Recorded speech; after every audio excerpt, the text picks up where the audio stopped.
食毒塞車見敗攏講袂聽。新北市有一個查某人食毒了後去騎鐵馬，不過因為伊是騎 U-Bike， 所以無法度甲車收走保管。若講到食毒塞車互保管的車輛，即陣是已經坐價有袂少懸市的拖吊場，強要無幾通坑。另外，法務部佇個17決議，要甲依托米脂稱作一級毒品，未來不管是買還是做，上當攏會當判死刑。腳踏車不能行人行道啊，而且你還逆向。然後內底坑狗啊，騎 U-Bike 腳踏車的查某人互抓來。哎呦，不用驗的啦。警方要查驗，發現電子煙內底測出依托米脂，這36歲查某人喙內快速檢查驗出毒品陽性反應。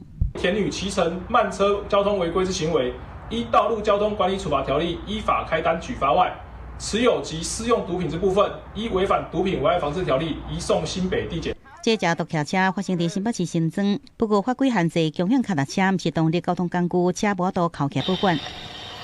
另外，這騎車的人向外頭，警方查到反倒登錄到警用機車，加警察攏跋倒，16在台南的小龍事故，相關是食毒騎車。儘管食毒所騎的車，警方會再依法保管，驗過對喙內快速檢查了後，保管良藥。因為食毒塞車案件增加，日加真多，全台真濟縣市拖吊場差不多攏無空位啊。像新北市7號新甲汽車，暫時先囥佇個派出所外口的警用車架，掛食毒塞車靠車。在新北市的海山拖吊場停滿將近900台的汽機車，光是毒駕移至保管就佔了超過1/4，而且很多車主不來領回，讓車輛布滿灰塵，也讓拖吊場幾乎滿載。